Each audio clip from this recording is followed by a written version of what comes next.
Okay. Yesterday we started with cost of production, right?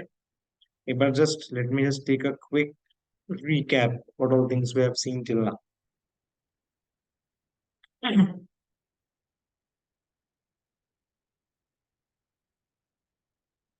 So we started with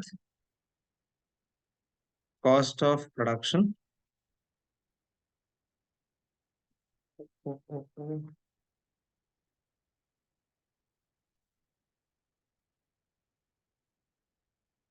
In that we saw that to do any kind of production, that means any kind of, I will say, any kind of activity where I'm converting raw material into finished goods. जब भी मैं कोई production कर रहा हूँ तो उसमें बहुत सारे कॉस्ट इन्वॉल्व है. ठीक है. तो we try to start with I think so पहला हमने जो एक्सपेंस चालू किया था वो था इकोनॉमिक कॉस्ट, जिसमें हमने उसको डिवाइड किया था कि हमारे इकोनॉमिक कॉस्ट में हमारे लिए इम्पोर्टेंट उसमें तीन पैरामीटर्स होंगे. एक है explicit cost, that is the cost which is actually spent. एक है इम्प्लाइड कॉस्ट या इम्प्लिसिट कॉस्ट, ऐसा कॉस्ट जो आपने एक्चुअल में किसी को पे किया नहीं है, बट आप जब खुद के फैक्टर्स ऑफ प्रोडक्शन को यूज कर रहे हो, खुद की जगह यूज कर रहे हो, खुद के लोगों को लगा रहे हो, खुद का पैसा लगा रहे हो, तो एक्चुअल में आप किसी को कॉस्ट पे नहीं कर रहे हो. But that does not mean that ये सारी चीजें फ्री में आ रही है, उसके लिए कुछ ना कुछ कॉस्ट इन्वॉल्व है. सो that was implicit cost. And third was that you should have normal profits. इस पे अब तक मैंने इतना डिस्कशन किया नहीं है. नॉर्मल प्रॉफिट्स के ऊपर एक लंबा डिस्कशन हम लोग करेंगे जब हम लोग आगे शॉर्ट रन में आएंगे तब. फिर उसके बाद हमने थोड़ा टाइम स्पेंड किया on opportunity cost, where we said that what is opportunity cost? A cost incurred to forego an opportunity, that is the second best alternative. कोई एक चीज करने के लिए आपको दूसरी चीज छोड़नी पड़ती है, वो जो दूसरी चीज छोड़ रहे हो वो पहले चीज के लिए कॉस्ट बन के आता है. That is nothing but the implicit cost also. ये एग्जाम्पल इसी का तो है. This is an example of implicit cost only. कि आपने अगर आपकी जगह यूज की है तो उसको आप रेंट पे नहीं दे सकते हो. अगर आपने उसको बिजनेस में यूज नहीं किया होता तो आपने उसको रेंट पे दिया होता. अब वो रेंट अर्निंग का अपॉर्चुनिटी आपके पास नहीं है. So whether to go for production और नॉट, ये डिसीजन आपका डिपेंड करेगा उसके अपॉर्चुनिटी कॉस्ट पे. So opportunity cost plays a very important role in decision making. Yes, we saw that yes, factor prices determine करने के लिए, इकोनॉमिक रेंट डिटरमाइन करने के लिए, कंजम्पशन किस चीज का करे, भैया प्रोडक्शन किस चीज का करे, ये सारे डिसीजंस लेने के लिए आपको अपॉर्चुनिटी कॉस्ट लगने वाली. फिर मैंने एक चीज छोड़ी थी, जस्ट एक क्विक हाईलाइट लेता हूँ इसका. That was private cost and social cost. Private cost in simple sense, just for your easy understanding, is जो भी कॉस्ट कोई प्राइवेट सेक्टर एंटरप्राइज या कोई भी बिजनेसमैन जो भी कॉस्ट इनकर कर रहा है to do the production. So cost which is incurred to do the production, like आपने लेबर को वेजेस पे किया है, आपने जगह का रेंट पे किया है, आपने रॉ मटेरियल के लिए कॉस्ट पे किया है, whatever is the actual cost you are paying to do the production will be treated as private cost. So, what is private cost? It means the cost of production borne by the private sector enterprises. The private sector enterprise, while maximizing its profits, take into account only private cost. जो cost हमने actual में incur किया हम वही लेते हैं जब हमको profit निकालना है तो. However, the productive activities, the productive activity of any private sector firm can generate either a positive or negative impact on the society as a whole. तो अगर हम सोसाइटी के ऊपर कोई इम्पैक्ट ला रहे हैं कि बस मेरी फैक्ट्री अच्छा प्रॉफिट अर्न करती है, बट हमारे प्रोडक्ट्स, हम जो केमिकल्स यूज कर रहे हैं वो केमिकल्स हम वाटर बॉडीज में छोड़ रहे हैं. जो हम केमिकल यूज कर रहे हैं वो केमिकल्स हम वाटर बॉडीज में छोड़ रहे हैं, तो हम पोल्यूशन, वाटर पोल्यूशन वो मतलब हमारे वजह से हो रहा है वाटर पोल्यूशन, हमारे वजह से हो रहा है एयर पोल्यूशन, हमारे प्रोडक्ट्स की वजह से लोगों की हेल्थ खराब हो रही है। ये जो फैक्टर्स है, जो सोशल फैक्टर्स है, उनको हम लोग इग्नोर करते हैं।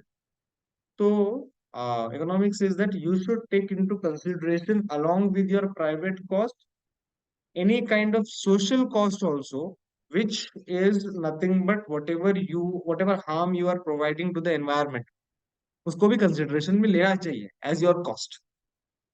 So for example, a private firm may produce a hazardous chemical in the process of production and pour the industrial waste into the river. आप आपके प्रोडक्शन में कोई हजार्डस मतलब कोई बहुत डेंजरस केमिकल निकाल रहे हो, और वो केमिकल आप अनेक वाटर बॉडीज में छोड़ रहे हो without proper treatment. Any additional increment in the production of such goods in the private sector would create a marginal external damage to society. Basically, it will damage society. Important फंडा क्या है? आपके काम से सोसाइटी को नुकसान हो रहा है. So if we add the value of that damage to the private cost of that commodity, we get the marginal social cost of the situation. Social cost will be lower than the private cost. तो आप जब भी आपका cost निकालो, there can be two types of expenses. One, you से कि boss जो मैंने एक्चुअल एक्सपेंसेस स्पेंड किए to run my business, to do the production activities, whatever is the actual cost spent, plus you, if you take into consideration the social damage whatever you are creating into the society, उसका भी अगर आप एक cost आपके total cost में add करते हो, तो सोशल कॉस्ट में हमेशा ऐड रखना प्राइवेट कॉस्ट भी इंक्लूडेड होता है. Private cost plus any kind of external damage you are creating, और यू आर आपके वजह से it is impacting society in some way or the other negatively, then if you add that factor of that social damage to your total cost, then it is treated as your social cost. Ideally किसी, इसलिए आजकल बोलते हैं ना that businesses should be socially responsible. So they are because आप लोग resources use कर रहे हो नेचर से, जो आपको मिलता है वो आप अल्टीमेटली पैसा कमा रहे हो by selling the goods to the society. तो आइडियली अगर आप सब कुछ सोसाइटी से कर रहे हो, तो आपका सोशल रिस्पॉन्सिबिलिटी पूरा करना चाहिए. आपने सोसाइटी को नुकसान पहुंचे ऐसा कुछ करना ही नहीं चाहिए. बट अगर ऐसा कुछ हो रहा है तो उस फैक्टर को भी आपके कॉस्ट में इंक्लूड करना पड़ेगा. So that was private cost and social cost. Then we started with cost curve, जिसमें हमने सबसे पहले हमने आई थिंक सो ये हमने टेबल कल भी देखा था. ठीक है, this table we have already seen that what do we mean by total cost. Total cost is total of fixed cost and variable cost. TFC is what? TFC is total fixed cost. PVC is total variable cost. Tell me, कौन सा cost होगा जो zero output पे भी रहेगा? कौन सा cost होगा जो जीरो आउटपुट पे भी रहेगा? Total variable cost. नहीं. वेरिएबल कॉस्ट कैसे रहेगा? Like if I am not producing anything, will I spend anything on raw material? Total total fix cost. Total fixed cost. Variable cost will depend on output. If you don't have an output, you will not have any variable cost. यहाँ पे देखो, अगर output zero है तो variable cost भी zero है. But क्या cost लग रही है? The cost which is charge still is fix cost. आपने आपने जो प्रॉपर्टी लेके रखा है रेंट पे, उसका रेंट पे करना ये आपके आउटपुट पे डिपेंड ही नहीं करता है. यू हैव टू पे दैट रेंट कंपल्सरी. आपने जो पैसा लेके रखा हुआ है on interest, you do any production or you don't do, you have to pay that interest to the person from whom you have taken the loan. So such expenses which are to be borne without doing any production, you do or you don't do, it's your call. So in that case, such a cost is fixed cost. Even at zero output, you will be incurring only and only fixed cost. Variable cost तभी incur होगा जब production हो. हमने कल ये graph देखा था कि फिक्स्ड कॉस्ट फिक्स्ड है. आपका आउटपुट कितना भी चेंज हो, आपका फिक्स कॉस्ट सेम रहेगा, एक पैरेलल लाइन है which is parallel to X axis. और वेरिएबल कॉस्ट शुरू होगा जीरो से, जीरो पे जीरो। जैसे ही आपने पहला यूनिट बनाया, आपका वेरिएबल कॉस्ट चालू हो गया। जैसे ही आपने पहला यूनिट बनाया, आपका वेरिएबल कॉस्ट चालू हो गया। जैसे जैसे आप प्रोडक्शन बढ़ाओगे, वैसे वैसे आपका वेरिएबल कॉस्ट इंक्रीज होते जाएगा। और उसका भी एक ट्रेंड है। आई टोल्ड यू इनिशियली आपको एक राइज दिखेगा आपकी वेरिएबल कॉस्ट में, क्योंकि नया नया बिजनेस है, शायद नया नया प्रोडक्शन है। ऐसा हो सकता है कि इनिशियली आपको आपसे बहुत सारे एरर्स हो रहे होंगे, क्वालिटी ऑफ द प्रोडक्ट्स खराब होगा, हो सकता है।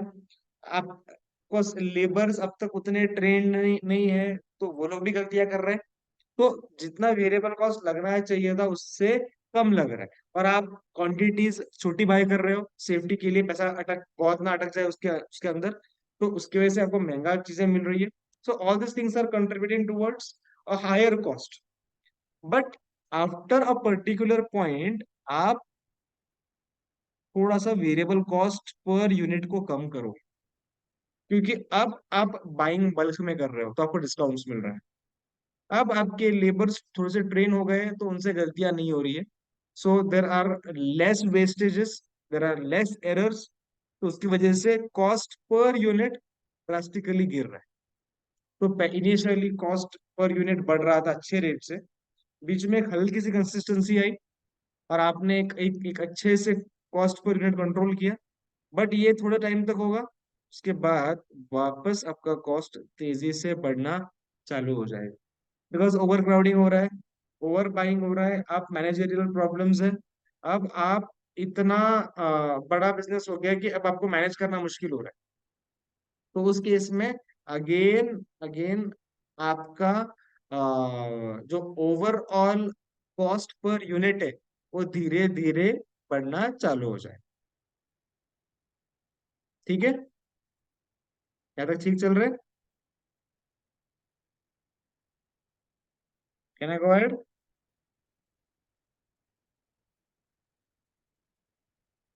Are we good? Yes, sir. Okay. अब टोटल कॉस्ट का फॉर्मूला कुछ और नहीं है, total cost is fix cost plus variable cost. तो जैसा टोटल वेरिएबल कॉस्ट का कर्व है, उसी पैटर्न को फॉलो करेगा टोटल कॉस्ट। पर टोटल कॉस्ट कभी भी जीरो से शुरू नहीं होगा, बिकॉज टोटल कॉस्ट कभी जीरो हो ही नहीं सकता है, फिक्स कॉस्ट तो है ही। टोटल कॉस्ट हमेशा फिक्स कॉस्ट के लेवल से चालू होगा, और वो आगे वेरिएबल कॉस्ट का जो भी कर्व है, उस कर्व को फॉलो करना शुरू करेगा। ठीक है, ये हमने ऑलरेडी कल देखा था। अब आज हम थोड़े से और कॉस्ट कॉन्सेप्ट्स ऐड करेंगे। इसमें से पहला कॉन्सेप्ट आज ऐड कर रहे हैं, वो है एवरेज कॉस्ट। हमने टीएफसी टीवीसी टीसी निकाल लिया था, अब हम निकालना है एवरेज कॉस्ट। अब आप लॉजिकली सोचो, एवरेज फिक्स कॉस्ट की बात करता हूँ पहले, एवरेज फिक्स कॉस्ट। अगर जीरो आउटपुट है, आप कोई भी चीज का एवरेज निकालने के लिए यूज नीड नंबर, जीरो के लिए एवरेज कभी निकालता नहीं, तो पहले के लिए कोई भी एवरेज नहीं है किधर। ओके, जैसे आपने पहला यूनिट बनाया, आपने फिक्स कॉस्ट स्पेंड किया है 20 रुपीज का। तो average is what, how do you find an average cost? Average fix cost will be what, total fix cost on output. Correct है? सो पहले वाले का 20/1, 20 रुपीज। जैसे ही आपने और एक यूनिट बनाया, आपका फिक्स कॉस्ट फिक्स्ड ही है, बट आपका आउटपुट बढ़ गया, फिक्स्ड एवरेज फिक्स्ड कॉस्ट कम हो जाएगा। I told you, for example, आप चार लोग जाके, you go and you take a trip, चार लोग जाते हो, 100 रुपीज स्पेंड करते हो, तो पर हेड कितना आया? 25, 25, 25, 25। वही अगर कोई एक बंदा आप और ऐड कर लो और सेम 100 रुपीज स्पेंड करो, तो फिक्स कॉस्ट फिक्स है, बट अब पर हेड कितना आ जाएगा? 20, 20, 20, 20। जैसे ही आउटपुट बढ़ा और फिक्स कॉस्ट फिक्स रहा, एक्सपेंस फिक्स है, आउटपुट बढ़ जाएगा, per unit cost is going to come down. फिर आपने और एक आउटपुट बनाया, 20 डिवाइडेड बाई 3, तो आपका कॉस्ट पर यूनिट और कम हो गया, 20/4 आपका फिक्स्ड कॉस्ट कम हो गया, 20/5 आपका fixed cost, average fixed cost कम कम होते रहा। टोटल फिक्स्ड कॉस्ट कम नहीं होगा, टोटल फिक्स्ड कॉस्ट 20 ही है। क्या कम हो रहा है? Average fixed cost. If you see 20 से 10, 10 से 6, 6 से 5, 4, 3, 2 एंड स्लोली। सो आपका एवरेज फिक्स्ड कॉस्ट कर्व कैसा होगा? एक बार के लिए अगर कर्व्स बना दे तो ये आपका समझ लो ग्राफ था। कैन आई से average fixed cost will be like this, जैसे जैसे आउटपुट बढ़ेगा वैसे वैसे वैसे वैसे वैसे एवरेज फिक्स्ड कॉस्ट कम कम कम कम होते जाएगा। इसी में अगर मुझे टोटल फिक्स कॉस्ट बनाना हो तो so total fix cost will be constant, total fix cost will be constant. ठीक है, क्या ये लॉजिकली ओके था कि एवरेज फिक्स कॉस्ट कम कम होगा? Can I go ahead?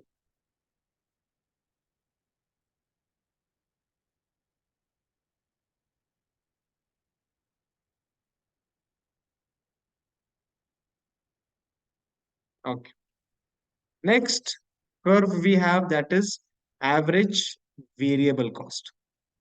Now if you observe, average variable cost of course first के लिए नहीं निकाला है, सेकंड के लिए फॉर्मूला सेम है हाँ सबका। Average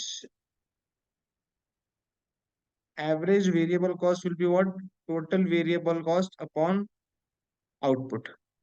Average variable cost will be total variable cost upon output. So पहले कितना था? 8, 8 divided by 1 will be 8, 14 divided by 2 will be what? 7, 18 divided by 3 will be how much? 6 and so on. अब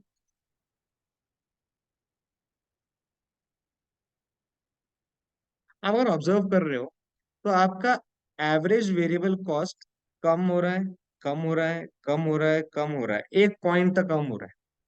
उसके बाद एक हल्का सा आपको ग्रोथ दिखेगा एवरेज वेरिएबल कॉस्ट। वही बोला आपको, इनिशियली आप क्या कर रहे हो?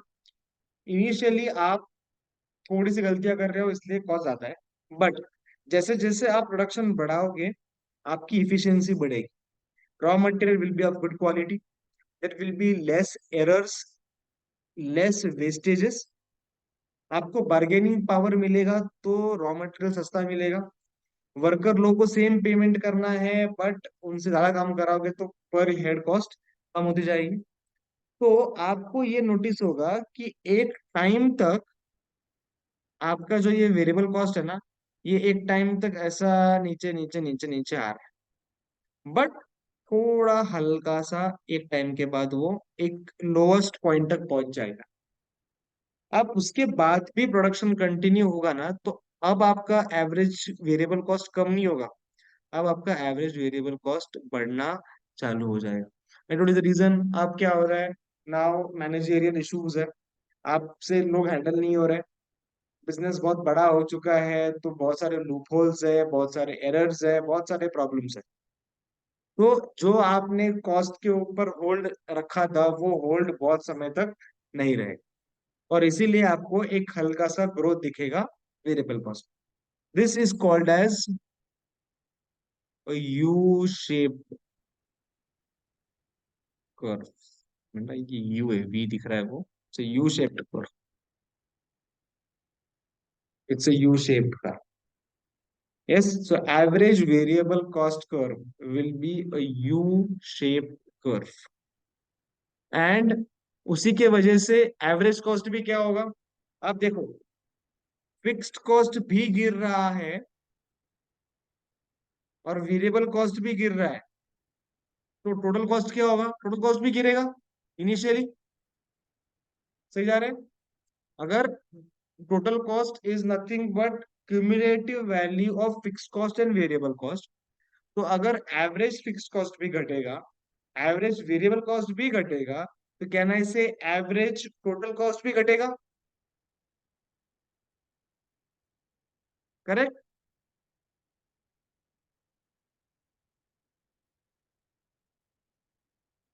Right, yes, good. So average total cost गिर रहा है, हाँ गिर रहा है, कम हो रहा है, कम हो रहा है, कम हो रहा है, कम हो रहा है। अब आप यहाँ पे नोटिस कर रहे होंगे ये पॉइंट पे क्या हो रहा है ना, ये पॉइंट तक जब तक पहुंचा तक वेरिएबल कॉस्ट भी कम हो रहा था, फिक्स कॉस्ट भी कम हो रहा है, टोटल कॉस्ट भी कम हो रहा है। बट ये पॉइंट के बाद आपका वेरिएबल कॉस्ट बढ़ने वाला है, फिक्स्ड कॉस्ट अभी भी कम होने वाला है। थोड़े टाइम तक फिक्स कॉस्ट का वेटेज ज्यादा होगा as compare to variable cost. जब तक फिक्स्ड कॉस्ट का वेटेज ज्यादा है तब तक टोटल कॉस्ट ये फिक्स्ड कॉस्ट को फॉलो करेगा। मतलब भले ही यहां से कॉस्ट कुछ हद तक बढ़ना चालू हो गया, स्टिल टोटल कॉस्ट थोड़ा थोड़ा थोड़ा थोड़ा अभी भी गिरता रहे। बट एक टाइम ऐसा आ जाएगा जब वेरिएबल कॉस्ट हावी हो जाएगा फिक्स कॉस्ट, और जब वेरिएबल कॉस्ट हावी हो गया फिक्स कॉस्ट को, तो अब टोटल कॉस्ट ये वेरिएबल कॉस्ट का शेप उठाना चालू कर देगा। तो fix average fix cost continuously falling downwards, average variable cost fall downwards, reaches a point of where it is lowest and then starts rising up. Average cost initially falls, थोड़ा सा जो variable cost का last bottom था वहां तक भी गिरेगा और उसके बाद भी थोड़ा सा गिरेगा, but after that the total cost will take up and it will start going up. Let me see if they have included all three graphs together। नहीं, उन्होंने अलग अलग बनाए हुए। ठीक है, ये आपका एएफसी कर्व है, that is this is your average fixed cost curve. दिख रहा है डाउनवर्ड स्लोपिंग, शुरुआत से नीचे तक सिर्फ नीचे गया, ऊपर गया ही नहीं कभी। हाँ, बट याद रखना कभी ये एक्सिस को टच नहीं करेगा, बिकॉज कुछ ना कुछ रहेगा ही रहेगा, 0.000 समथिंग रहेगा, बिकॉज ऊपर भी एक वैल्यू है नीचे भी एक वैल्यू है।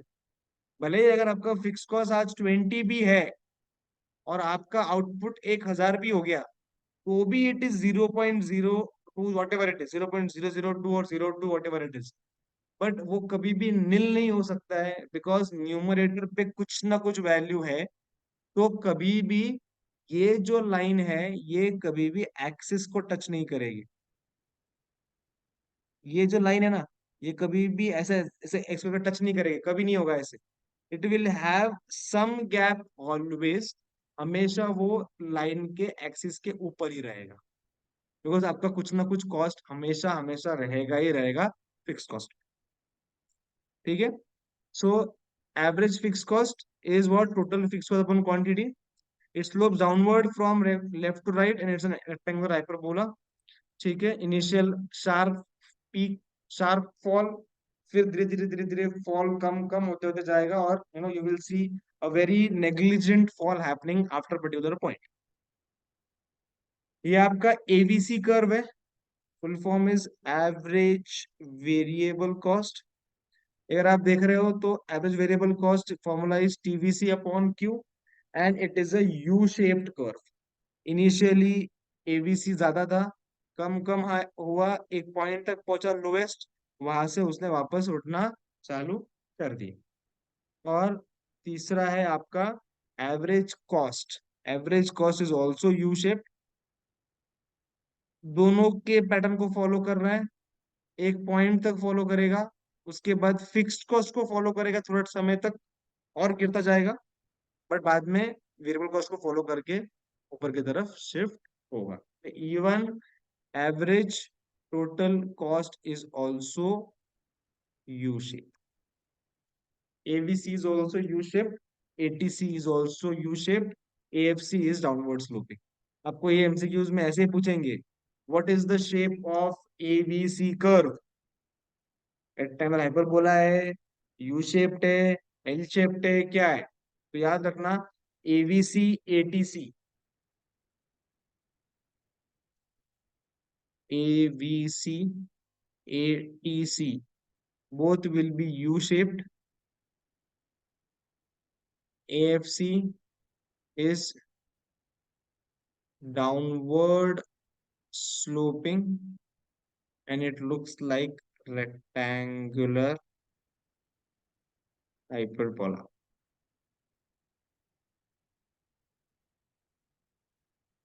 ठीक है, shapes of the curves should be very clear. Then या ये इसे मैं ऐड कर देता हूँ. Total fixed cost curve will be what? Parallel to x-axis. PVC curve will be what? Inverse S shape. And TC curve will also be inverse S shape. कहीं पे लिख लीजिए please.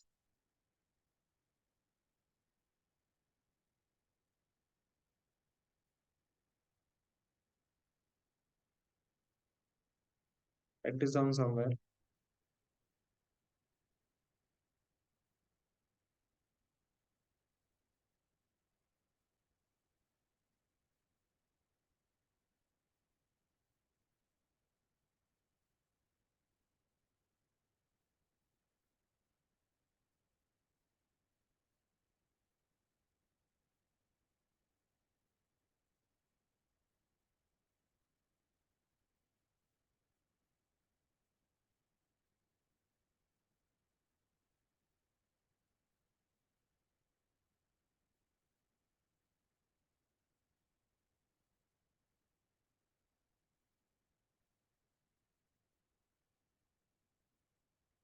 Once you finish writing, just give me a thumbs up.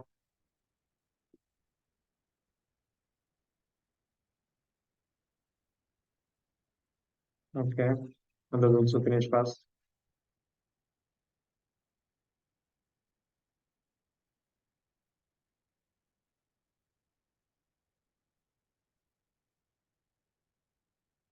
Okay. ठीक है.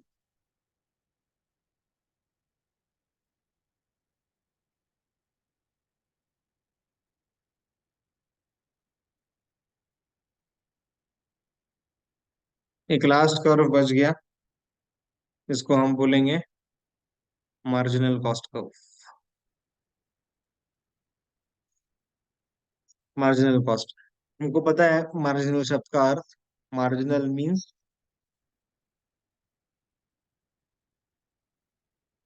additional. Marginal means additional. So what is marginal cost? It's an additional cost to produce the additional unit or one more unit. Can I simply say there's a change in total cost is called marginal cost? अगर आप थोड़ा सा notice कर रहे हो, ये भी U shaped ही आएगा. क्यों ये यू शेप्ड आएगा? बिकॉज आपका मार्जिनल कॉस्ट एक तरह से वेरिएबल कॉस्ट का ही पैटर्न है. What is margin? अगर आपने समझ लो एक यूनिट की जगह पे दूसरा यूनिट बनाया, एक यूनिट बना के दूसरा यूनिट बनाया, तो दूसरा यूनिट बनाने में एडिशनल खर्चा कौन सा लगा होगा? सिर्फ variable cost. Because fix cost लगेगा ही नहीं. दूसरे यूनिट से आपने तीसरा यूनिट बनाया, तो मैंने आपको पूछा भैया एडिशनल कॉस्ट कितना लगा? तो एडिशनल कॉस्ट कितना लगा? जितना वेरिएबल कॉस्ट है उतना ही एडिशनल कॉस्ट लगा. बिकॉज फिक्स कॉस्ट तो फिक्स ही था. यस, बराबर है. जितना वेरिएबल कॉस्ट होगा उतना ही आपको एडिशनल लगने वाला है.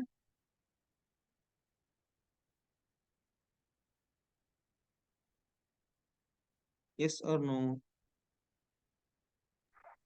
Yes. Correct. So generally marginal cost is also nothing but an average cost. और वो इसीलिए एवरेज कॉस्ट का ही शेप कवर अप आगे करेगा. जैसा एवरेज कॉस्ट का कर्व यू शेप था वेरिएबल कॉस्ट का, वैसे ही एमसी कर्व भी यू शेप्ड ही चलेगा. इनिशियली मार्जिनल कॉस्ट थोड़ा कम कम होगा. यहाँ पे हो रहा है सेविंग. यहाँ पे ये जो पहला स्टेज चल रहा है, यहाँ पे आपका एडिशनल कॉस्ट सेव हो रहा है. क्यों हो रहा है सेव? क्योंकि अब आपने क्या किया? आपने एरर्स कम किए, एरर्स रिड्यूस किए. आपको इकोनॉमीज ऑफ स्केल मिल रहा है, आपको डिस्काउंट्स मिल रहा है. ठीक है, तो आपका एडिशनल कॉस्ट पर यूनिट कम हो रहा है. फिर एक पॉइंट के बाद वो it will go to lowest, it will reach lowest, और उसके बाद वापस आपको मार्जिनल कॉस्ट में ग्रोथ दिखेगा again, because of managerial issues, because of you know you need to manage so many people, you need to manage so many resources. It might become difficult, chances of errors increase, chances of लोग चोरी करना चालू कर देंगे, manipulation करना चालू कर देंगे। तो इस केस में आपका इतना कंट्रोल रहेगा नहीं, क्योंकि आपका बिजनेस बहुत बढ़ चुका है। तो in that case you will see additional cost going up. ठीक है। एक minute, let me just see what extra we can add up in a minute. Okay, just last thing to before we take a break is this graph. इस graph को अगर आप notice करो आराम से, यहाँ पे जो ये एस ए सी लिखा है, S A C means short run average cost, और ये L A C means long run average. अगर आप समझ रहे हो कि ये तुम्हारा short term average cost curve है, एक टाइम तक शॉर्ट टर्म खत्म होने के बाद वापस नया शॉर्ट टर्म चालू होगा, वापस नया एसएससी कर्व बनेगा, वापस एक नया एसएससी कर्व बनेगा। जैसे ही वो टाइम खत्म होगा, आपको नोटिस होगा आपने वापस इम्प्लीमेंट किया चीजें, वापस एक नया शॉर्ट टर्म चालू हो गया, वापस एक नया शॉर्ट टर्म चालू हो गया, वापस एक नया शॉर्ट टर्म चालू हो गया। आपको शॉर्ट टर्म एंड होके एक नया शॉर्ट टर्म चालू होने वाला है, और वो हमेशा कंटिन्यूशन में रहेगा, एक के बाद एक के बाद एक के बाद। और जब आप ये सारे शॉर्ट टर्म्स के जो एक ऐसा लाइन बनाऊं मैं जहाँ पे ये सारे शॉर्ट टर्म्स का जो लोएस्ट है, उसको अगर मैं टच करते करते एक बड़ा लाइन बना दूं, तो बहुत सारे शॉर्ट टर्म मिलके क्या बन जाएगा, एक लॉन्ग टर्म। या बहुत सारे शॉर्ट रन मिलके क्या बन जाएगा, एक long run. So long run is basically this. Long term में क्या हुआ, बट लॉन्ग टर्म में अपने आप में लॉन्ग टर्म नहीं होता है, उसमें क्या हो रहा है, उसमें छोटे छोटे शॉर्ट टर्म्स आ रहे हैं, बहुत सारे शॉर्ट टर्म्स, बहुत सारे शॉर्ट टाइम पीरियड मिल के एक लॉन्ग रन बनाते हैं। और कभी भी अगर आप लॉन्ग रन देखोगे तो लॉन्ग रन अपने आप में is nothing but a cumulative value of various short runs. तो जैसा शॉर्ट रन में मूवमेंट होगा, लॉन्ग रन वैसा शेप लेते जाएगा। ठीक है, let us see what they want to tell from here. Cost of short run and long run is an economic term to describe the cost involved in production. The short run is certain future period of production where the firm's one input of production is fixed while others are variable. I told short run में कुछ fix होगा, कुछ variable होगा, at least एक fix है, बाकी सब कुछ variable चल सकता है। Short run does not specify the extent of time, but rather is unique to a firm, industry or economic variable. During short run, the firm faces both fixed and variable cost, and it differs in the long run. जो भी fixed cost है वो over the period बदलने वाले हैं long run. Long run is a hypothetical perception where all markets are in equilibrium and quantity and price are fully adjusted. Because आपने जब long run लिया तो आपने सबका lowest cost period लिया हुआ है, lowest cost period and highest profits। आप मान के चल रहे हो बिजनेस बेस्ट इक्विलिब्रियम पोजीशन में काम कर रहा है जब आप लॉन्ग रन ले रहे हो। So in this, during the long run period, all factors and cost involved in production are variable, of course, and firm can adjust its cost। अगर सब कुछ वेरिएबल है तो मैं मेरे हिसाब से प्लान करूंगा कि मुझे कौन से वेरिएबल फैक्टर्स डालने हैं, कौन से वेरिएबल फैक्टर्स निकाल देने। If I find any costly variable factor, I will replace it with a cheaper variable factor। और ये कर सकता हूँ, ऐसा हम मान के चलते हैं long run. So therefore, long run total cost curve refers to minimum cost of production. It is the least cost of production at a given level of output. It can be less than or equal to short run average cost curve at different levels of output, but never greater। आप जब भी long run assume कर रहे हो, आप बहुत ideal situation assume कर रहे हो। आपने जब जो लाइन बनाई, आपने वो लाइन भी ऐसी बनाई है कि सारे कर्व्स का जो लोएस्ट है उनको हम ऐड करके इसको बनाएंगे भैया लॉन्ग रन। अब ये इतना भी हो सकता है या इससे कम भी हो सकता है, बट इससे ज्यादा नहीं, बिकॉज हमने एक सिचुएशन लिया हुआ है दैट लॉन्ग रन में we will have the least cost of production, minimum cost of production. So it is moreover a scenario where you can adjust everything and anything as per your own choice. ठीक है. वैसे short run में generally आप लोग काम करोगे, short run में कुछ फैक्टर्स फिक्स होंगे, कुछ फैक्टर्स वेरिएबल. ठीक है. So will just take a short break of 10 minutes and post that we will continue with the further discussion of various cost involved over here. ठीक है. तो 10 minute का गैप लीजिए. 10 minutes will continue.